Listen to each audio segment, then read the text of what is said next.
business and politics with Roby Brock. Welcome to the program. I'm Roby Brock, and we appreciate you tuning in. In the last month, President Donald Trump has learned that sometimes you can dictate foreign affairs and sometimes they dictate you. Senator Tom Cotton, who sits on the Armed Services and Intelligence Committees, is widely looked to for his opinion on international developments. He was in studio earlier this week for an in-depth conversation about several red zones around the world. Let's begin with North Korea. Obviously, a lot of saber rattling coming from the North Korean administration there. Is there still space for a diplomatic solution in North Korea? And if so, what does that entail? What does it look like? Well, there's some space, Roby, but we're running out of space. You know, for 25 years, through three presidencies, President Clinton, President Bush, President Obama, our policy has been essentially to kick the can down the road.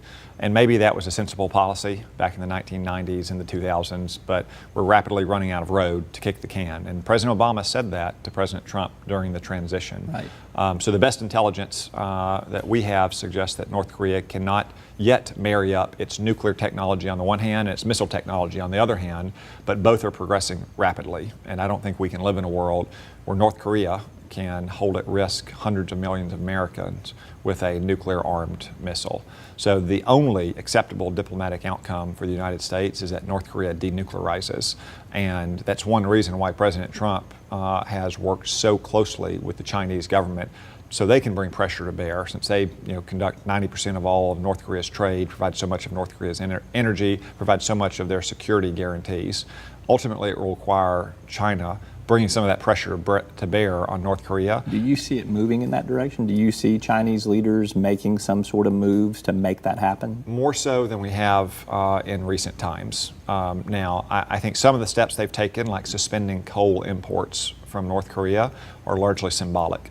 And President Trump needs to continue to put pressure on the president of China to take further substantial actions to make it clear to the Kim regime in North Korea that the United States is not going to live with a nuclear-armed North Korea that can strike the United States of America. And if China wants to stop us from doing things that is offensive to their interests, like deploying advanced ballistic missile defenses to South Korea, because we have them there for the North Korean threat, but of course China views them as a threat to them as well, it's in their interest to work with us to denuclearize North Korea. Is there a time frame on this? Does it get to the point, or is the time frame before North Korea has nuclear capabilities and it marries up with their missile technology? That's the key issue. They've been testing ballistic missiles for decades. They've been testing nuclear warheads for 11 years now, and we simply can't take the risk that they are able to perfect the technology that puts a nuclear warhead on an intercontinental missile that can reach the United States of America. And I would simply say that our government doesn't have a great history of getting these assessments right. Consistently over time, we have underestimated or overestimated assessments about nuclear programs, whether it's the Soviet Union or China or Iraq twice and so forth. So we need to err on the side of caution here, which means moving faster, not moving slower. Let's turn our attention to the Middle East. Let's talk about Iran. Just this past week, we have seen the Trump administration, I think it was Secretary of State Rex Tillerson, certify that Iran is in compliance with the nuclear deal that you've been so critical of, that President Obama passed. Why did the Trump administration certify that deal if you still say that there are problems with a potential nuclear Iran? Well, the fundamental problem with Iran is not their nuclear program, but the nature of their regime. It is a radical theocracy that tries to export its worldview throughout the Middle East. Nuclear weapons are just another kind of weapon, and we have other countries that possess nuclear weapons that we don't view as a threat, countries like the United Kingdom and France. The problem is the nature of the regime in Iran. And you can see that not only in their nuclear weapons program, but in their campaign of regional or of imperial aggression throughout the region, the support for insurgencies in Iraq or in Yemen, for terrorist groups like Hezbollah in Lebanon. Also, their testing of ballistic missiles, their atrocious human rights record. Ultimately, we cannot let a regime like that obtain nuclear weapons. How do you change a regime? I mean, you can't do that, and you're probably not advocating an overthrow of the current regime. I mean, well, there have been opportunities in the past that the United States missed. For instance, in 2009, during protests about a stolen election, The Obama administration, unfortunately, didn't support that protest movement. It turned the other cheek, supported the Ayatollahs, in part because President Obama was pursuing this flawed nuclear deal. We should make every effort, though, to call into question the legitimacy of the Ayatollah's reign, just like we did in the Soviet Union to the Communist Party in the Cold War to the Communist Party in the Soviet Union, and support those peoples within their own country who want to see a different government, a government that will bring peace and stability, not a government that will continue this campaign of regional aggression. Seems like a long shot, though, that is going to happen. I mean, there's not an uprising really underway right now, so there is not a group to throw that kind of support to, and it seems like to do what you're advocating is going to be seen as very antagonistic, obviously, by the current regime in Iran. So how do you realistically make that happen? So it's largely a fact-based question whether Iran is or is not complying with that nuclear deal. But the president said in that certification letter that they're undertaking a broader review of Iran's behavior on all fronts, and that it may warrant additional sanctions. It may also warrant additional action in the Middle East to support our allies who are trying to confront Iran's campaign of imperial aggression, whether it's in Saudi Arabia or the United Arab Emirates or Israel and so forth. That's one thing that we lost during the Obama era, is consistent confrontation to aggressive adversaries like Iran. That's what we had in the late Soviet Union, or with the late Soviet Union in the 1980s and early 1990s.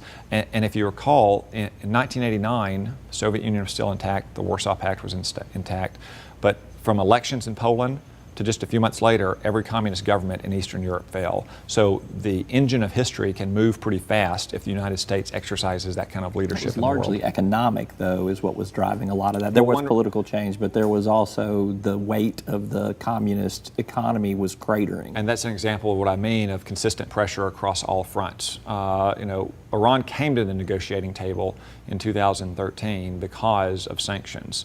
Now, unfortunately, the way that nuclear deal was structured, they have a lot of the benefit up front. They have $150 billion in sanctions relief. They've got millions and millions of dollars in straight cash from the United States government, Swiss francs and euros, flown in the dark of night into Iran. But that doesn't mean that we can't impose new sanctions. And we can impose sanctions under the nuclear deal for non-nuclear activities, for things like supporting insurgencies against our allies or supporting terrorism. Are you pushing for that now? I already support legislation with a bipartisan group of senators to do just that. Let's move to Syria. What's next in the equation for Syria? What do you see happening next on that level? Well, the president said in his speech after we conducted those airstrikes into the airfield that launched that terrible poison gas against innocent Syrians, including children and babies, that we simply are not going to tolerate countries that have signed the Chemical Weapons Convention deploying weapons of mass destruction in a country where we have hundreds of American troops on the ground and thousands of our allies' troops. So President Trump said that this is, or he should say, he didn't say that this is a campaign to overthrow the Assad regime, that this is going to lead to the occupation of Syria for a decade, that we're going to try to bring Jeffersonian democracy to He was sending Damascus. a signal that we will take action. He said, if you use chemical weapons, like this, right? we'll strike you again. And as Jim Mattis said, I suspect Bashar al-Assad regrets that decision and he won't do so again, which is not just a humanitarian gesture, but it's important for the troops that we have on the ground there. Now, they're undertaking a broader review of all Syria policy inside the administration.